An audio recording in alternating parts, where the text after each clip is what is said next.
always something to be learned about your guys when you start practice in frigid temperatures when the sleet's coming down?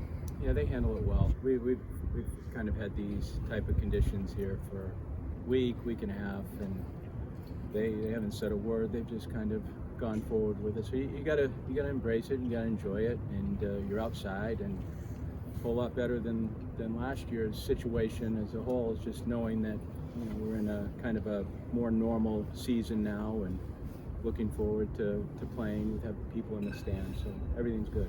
Test of maybe mental fortitude when they're out here during the frigid temperatures too. I mean, I think to some degree. I mean, I think that's the thing you get in baseball, and any other sport. You're just handling bats and balls and different conditions. But once we get out here, just tell them to prepare for it. Once we get out here, there's no talk about it. They do a very good job of handling these types of situations. What is the excitement level of these guys finally being able to kind of get out here and call it official start here, preparing for that first game that I'm sure is right around the corner? It's going to pop up here soon, right? Yeah, about 18, 19 days. Yeah. Good. I think they're pretty even disposition for the most part. I think day to day, because today is like a first official training day, it doesn't really do anything to the mood too much. I mean, they're pretty excited to get back here in general, knowing that school was going to be late, just to get back here and start being with one another again. So I think the formation of a team and just opportunity to be together is the most exciting thing. It seems like we're headed towards a more normal, and I use the word like air quotes for normal, but does that, from your standpoint and maybe from their standpoint, that this baseball season may be more normal than the previous two help? Yeah, but I think going back to last year, I think once you're in the middle of it, you didn't even recognize who was there and who wasn't. I mean, once you get into competition, it probably doesn't matter much. Now, the fact that when you can play and start to see people trickle in the stands and fill up the stands a little bit, that's always exciting for the group. They want to play in front of someone, and so that's good. But I don't think it really mattered much last year. Once we were in it, you couldn't really tell. We'll talk to Dom and Chris, but obviously lost some leadership from last year. I assume those guys, as well as a couple others, you're looking to step up and take that role? I think anytime you lose older kids or lose leadership, it just gives other people a chance to step into those positions. And it's really like older brothers or sisters going off to college. Then the next group of kids finds their way to the front of the house, and we've always had it that way. But I do think, with all of them, I mean, they aspire to be in that chair. They aspire to be part of that. They aspire to be a mentor to younger kids, and they do a very good job of that. Tim, I think the reception nationally would be that you guys just reload, don't rebuild, preseason number 2. I know it's never that easy, but when you look at the expectations, do you view it as a good or a bad thing for guys to understand what's expected of this program? Yeah, I don't really view it because I think being consistent is the most important part. Being a consistent program is very difficult to do it year in, year out, but you just hold on to the responsibility of being consistent within your time frame, and our time frame is right now. So whatever has been done in the past, good, bad, and different, it's drawn upon as an experience, but it really doesn't reflect about what's happening now. Our goal every year is just to get inside this environment and get a little bit better every day, but just remain consistent in everything you do. And if you can do that, then you give yourself a chance maybe to be relevant towards the end of the year. But outside of that, I think their mission has always been pretty simple. They just take care of what we've got to do right now. Did the way last year ended affect, you think, some of the focus and motivation, some of what these guys are bringing back here? You never know. We don't talk about it too much, but I mean, I think, if you're part of a team and you're disappointed by maybe the way a season ended, there's always a feeling, I would imagine, with every kid that, okay, we want to try to finish this thing, regardless of what it is, the end of the season. But the reality of that, too, is it's very difficult to do. I mean, it's so difficult to get to to a super regional. It's difficult to get to a regional. It's difficult to get to a super regional. When you go to the College World Series, there's only 8 teams that can do that.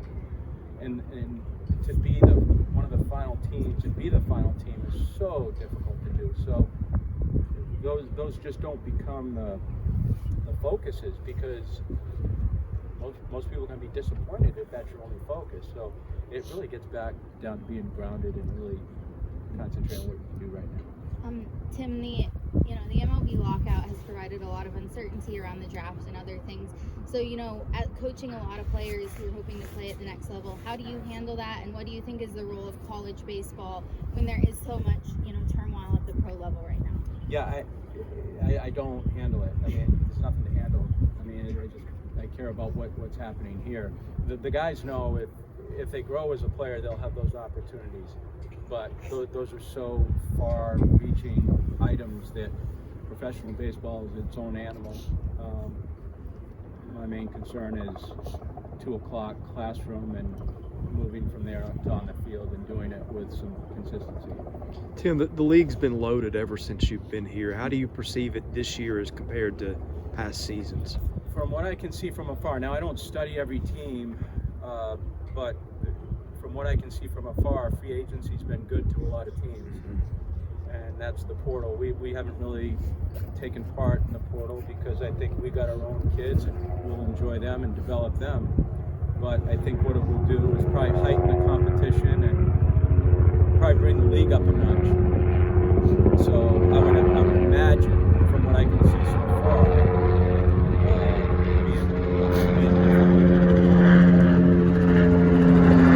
Your roster has got to get down to 40, I think, by opening day. I think you're a little above that. I know you have guys who are injured at times where there's exceptions.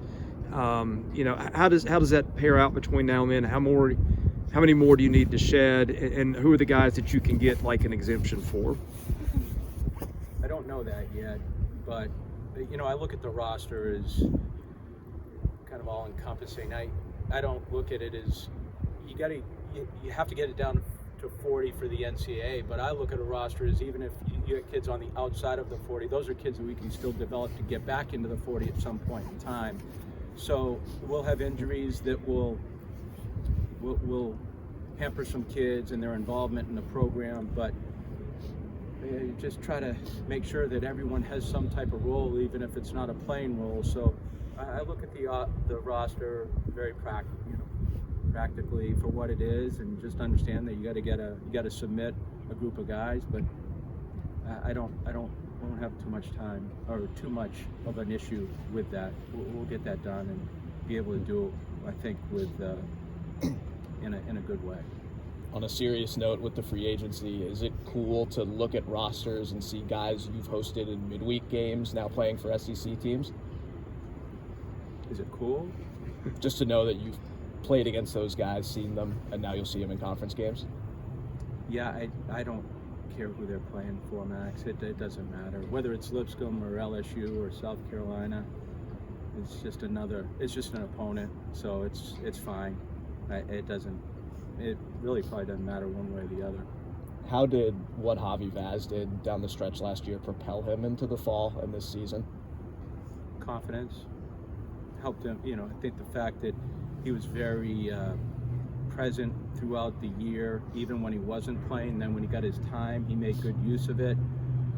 I think it gave him a good deal of confidence. He's a team guy, so he celebrates others really, really well. So it made it easy for other people when he got an opportunity on the field to celebrate him. But I just think it gave him confidence. He becomes a pretty good utility player in the fact that he can do a lot of different things. He can play the outfield, play the infield, and he's just he's a key part of a team because he's got a great disposition for the game. He's got a great disposition for his teammates. Tim, how much will it help having the fans start the year off this year?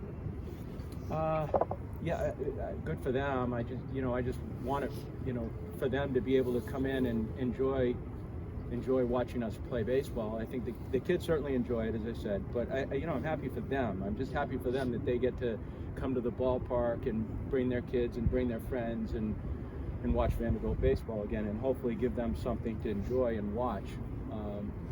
And that normalcy that you guys were asking me about for them. I mean, for us, once we got on the field, it's pretty normal. We're just playing. But for them, it's good to have people, consumers in the stands, buying tickets and watching us play, and we hope we can increase their enjoyment. Coach, we didn't get a chance to ask you about this, but just how neat was it to see Dansby this year and getting the ultimate prize, and how proud of him are you just being a coach that's followed his career since he's left here? It's been a lot of fun watching him grow as a leader inside that organization, because you can see it. We have conversations throughout the year, whether it's text or a call, and he's very locked into that. He's on the right things. He's a good player, and I felt like that was going to be the case with him. But he's very consistent in his actions, and I'm glad he got to enjoy something at the end of the year, which midway through July and August, they probably learned a lot about themselves because they were not heading that direction, but they flipped it, and that was just good to see. Certainly a team that is close by, and certainly good for a kid who not his decision, but Arizona's decision in 4 or 5 months to trade him after selecting him number 1. So it's good for things to come full circle for him. Curious, how much do you know about your team right now versus what it'll evolve into in 3 weeks when you guys take the field for the first time? Not enough. I mean, I think that's the cool thing about teams is you watch them develop by playing competition, and you can see them develop on the field, but once you start to bring in opponents and you do this day after day after day, you start to learn a lot about your group, and you start to learn a lot about individuals and how they handle it. So I think those are the exciting things for them too, to see and to watch them play out, and how much we can develop this team from today until it ends. And if we can do that, that will be the most satisfying thing. And then if it gives us the opportunity to do something special at the end of the year, it does. If it doesn't and it wasn't good enough, try it again next year. But we just want to be the best we possibly can be. I know you got 3 weeks of practice to go, but how are things shaping up in the competition on the right side of your infield? Right side of the infield? Yeah. Good. I just think we have a little bit more depth than we did last year in terms of numbers, but I think with the guys who have been here before, somehow they're probably going to help us. Guys like Tate and Carter and Parker Noland. It's good to have 3 infielders that have played there before and had some experience. That's good. Dom can play first base, but we've tucked him behind the plate. But it's just good to see guys that have been there before that can go back out on the field. That's certainly a plus for us. How's it work for Dom at catcher? How's it work for? About 2 minutes, you'll get to ask him. I don't know. He'll tell you. Anything else? Good. Thanks, Coach. Yeah, thanks for coming Thanks, out. Yeah, appreciate it.